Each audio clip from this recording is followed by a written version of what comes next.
Good evening and welcome to the news at 10. His Majesty King Abdullah left for a working visit to Moscow, where he will hold a summit meeting with Russian President Vladimir Putin on bilateral relations and the latest regional and international developments. His Royal Highness Prince Faisal was sworn in as regent. Earlier, His Majesty met with U.S. Secretary of State Rex Tillerson, who is on a visit to the kingdom as part of a regional tour. King Abdullah and Tillerson discussed the strategic partnership between Jordan and the United States, as well as the latest regional and international developments. Both stressed the importance of the 5-year economic and military memorandum of understanding between Jordan and the United States, which was renewed earlier in the day. Under the deal, the U.S. will provide Jordan with $6.3 billion of aid over 5 years to help the kingdom in its development programs and ease the effect of hosting refugees. His Majesty voiced Jordan's appreciation of the U.S. support, while Tillerson expressed appreciation to Jordan's role in enhancing regional peace and stability and serving Syrian refugees. Talks between the two also dealt with the Middle East peace process. His Majesty stressed the importance of intensifying regional and international efforts to relaunch negotiations between Palestinians and Israelis based on the two-state solution that leads to an independent Palestinian state with East Jerusalem as its capital. His Majesty also highlighted UNRWA's important humanitarian role and the need to provide necessary support to enable the agency to continue its humanitarian work. Regional developments, including the Syrian crisis, Lebanon, Iraq, and the fight against terrorism, were also discussed.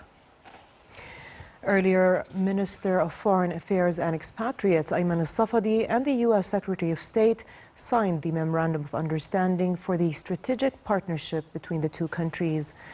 According to the agreement, the United States will provide at least $1,275 million annually to the kingdom for a period of 5 years. The two ministers also discussed ways to foster bilateral ties and developments in the region, especially those related to the Palestinian-Israeli conflict, Syria, and the joint war against terrorism. In a joint press conference, Safadi said the accord, which is the third MOU between the two countries, will serve their common interests and achieve security, stability, and peace in the region. The MOU we have just signed is a testimony to the enduring nature of our relations. We greatly appreciate your support. We thank you for the new aid package that will strongly help us carry out our economic reform programs and meet our developmental and defense needs. This MOU is a signal to the rest of the world that the U.S.-Jordan partnership has never been stronger.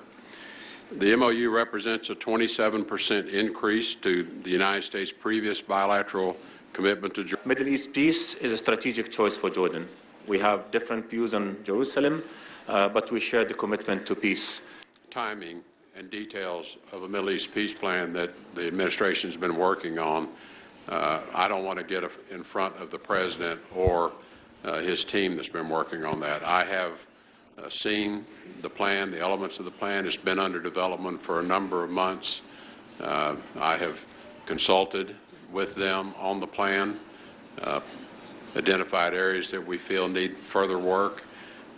So I think it'll be up to the president to decide when he feels it's time and he's ready to put that plan forward. I will say it's fairly well advanced. In Kuwait, State Minister for Media Affairs Mohammed al-Momani said Jordan will place its expertise at the disposal of Iraqis in their reconstruction efforts to build up the country.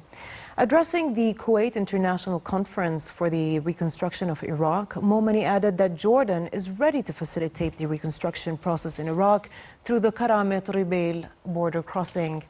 He also affirmed the kingdom's support to the Iraqi people in their efforts to combat terrorism and achieve stability. The conference saw the participation of some 70 countries, UN agencies, as well as international organizations and companies. Over to Syria, where UN peace mediator Staffan de Mistura warned that a recent increase in violence has created one of the most dangerous moments in years of civil war in the country. The 15-member Security Council is currently negotiating a possible resolution drafted by Kuwait and Sweden that would demand a 30-day ceasefire in Syria to allow the delivery of aid and the evacuation of the sick and wounded. Today, an aid convoy of 9 trucks carrying food, medicine, and other supplies for 7,000 Syrians reached the besieged rebel-held Damascus enclave of eastern Ghouta. The UN said the convoy is the first since November to enter the eastern Ghouta, where almost 400,000 civilians are under siege. In sports and at the Pyeongchang Games, American Shaun White cemented his legacy as the most successful snowboarder of all time as he delivered a stunning routine under massive pressure on the final run of a gripping half-pipe final to win his 3rd Winter Olympic gold and a landmark 100th for his country. White needed a big performance to overhaul Japan's Ayumu Hirano, and Dali victory means the United States have won all 4 snowboarding golds awarded at the Games. 19-year-old Hirano, who edged into first place after his 2nd run, and good night.